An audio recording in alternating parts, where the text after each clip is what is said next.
Good morning. It is update time here at the We Ride Garage. I wanted to show you Frankie and the progress we've made and where we're at as far as getting down to Vegas. I feel like, I'm trying to remember if I had the full body kit on last time I showed you. I don't believe so. So what I've done now, I think I had the wing. I'm pretty sure I did not have the rear diffuser. So the rear diffuser is all in. Kind of cool, super solid. Doesn't even move at all. But it is bolted to the chassis itself. I did fit up the borrowed wheel and a little bit of poke, but I feel like once it's down and it kind of cambers in just a little bit, that's actually gonna be quite perfect. But I have the entire kit Cleco clipped on right now, just to have it held in place. I want you to see this front end. It's pretty nasty looking with those canards and the front splitter. But got the splitter kind of mocked up, everything Cleco clipped on there. Pretty cool design. I like this body kit, but have all of this side Cleco clipped, all put together. So now what I have to do on that is convert all those Cleco clips to those nutserts so I can permanently put it on, but also, well, not permanently, but have it mounted, but to where I can take it off whenever I need to. I'm not sure exactly what I had done back here the last time. I know I had this and I was putting the battery in. Oh, focus. So I know I had that. I don't think I had both bottles in. Both bottles are in now. I am working on some trim pieces, so this piece right here goes along this side right there to cover those big holes, but the roll cage is kind of in the way, so I have to make modifications to that to make it fit in there. I have another one over there. So it's coming along. It's honestly fully wired. Everything's ready. I mean, I have to put the battery in, but besides that, everything is ready to go. Today we were receiving the motor, but it's time for a serious conversation.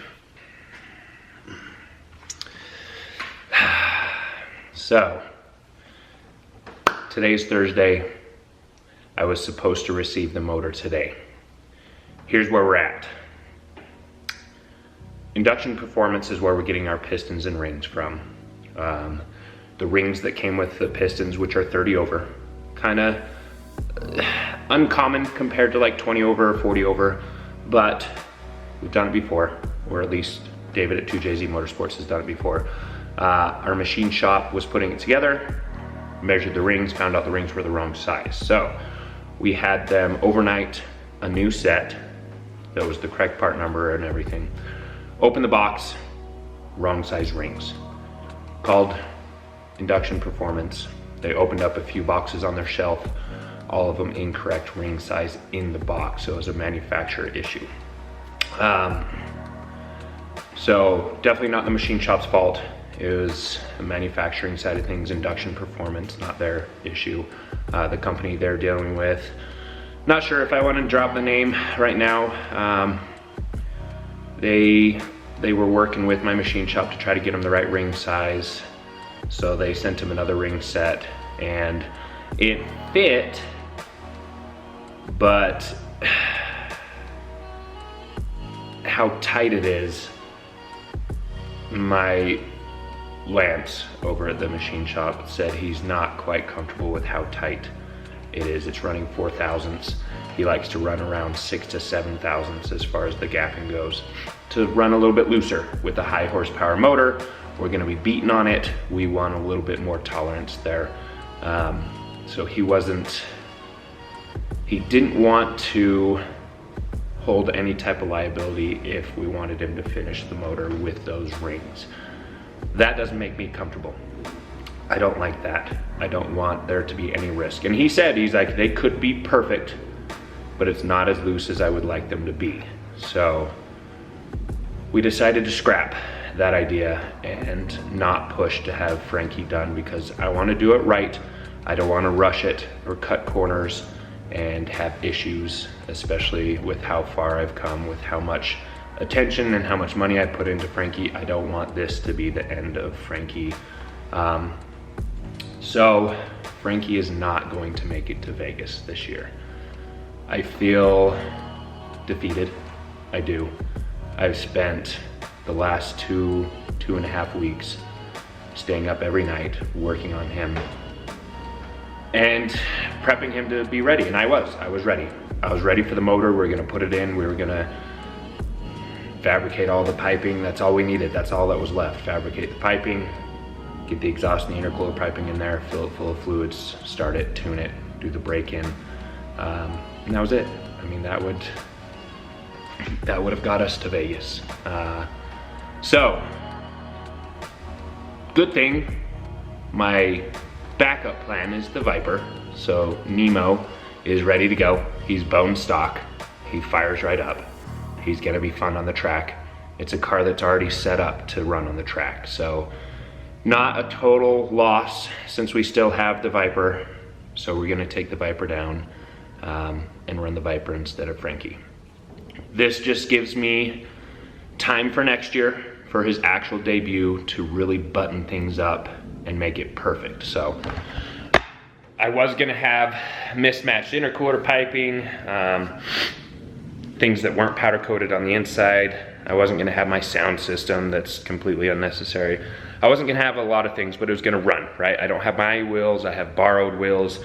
This way at least I will have everything done the way I want it done, and he will be absolutely perfect for Vegas next year. And I have the, what is it, UMC, Utah Motorsports campus here in Tooele.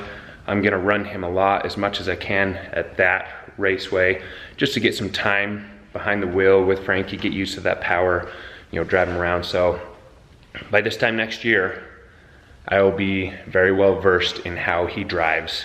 So I'll feel comfortable and absolutely rock it on the track and not just be scared to death of the new power level, since we're pretty much doubling it.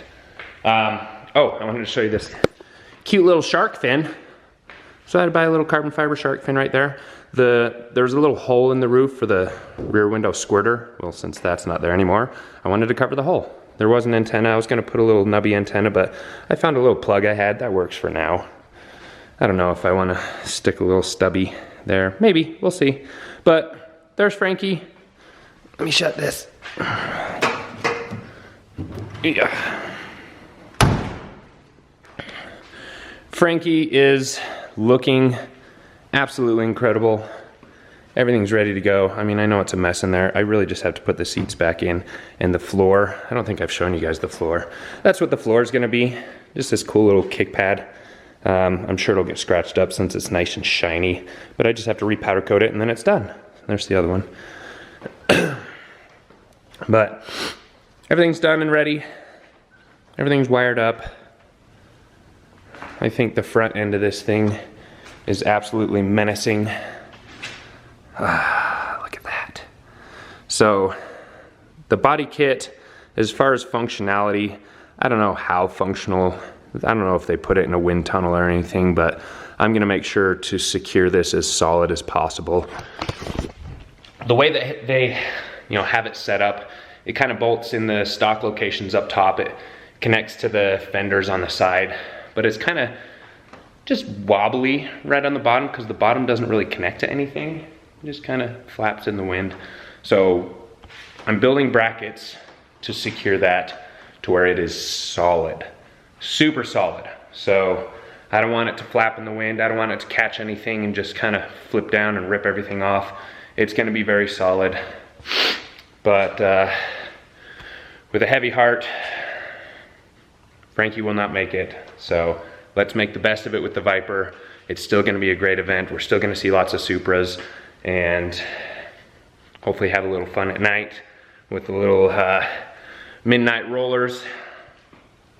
But yeah, that's my sad update with, I guess, a kind of cool backup option with the Viper. So I will see you guys in Vegas.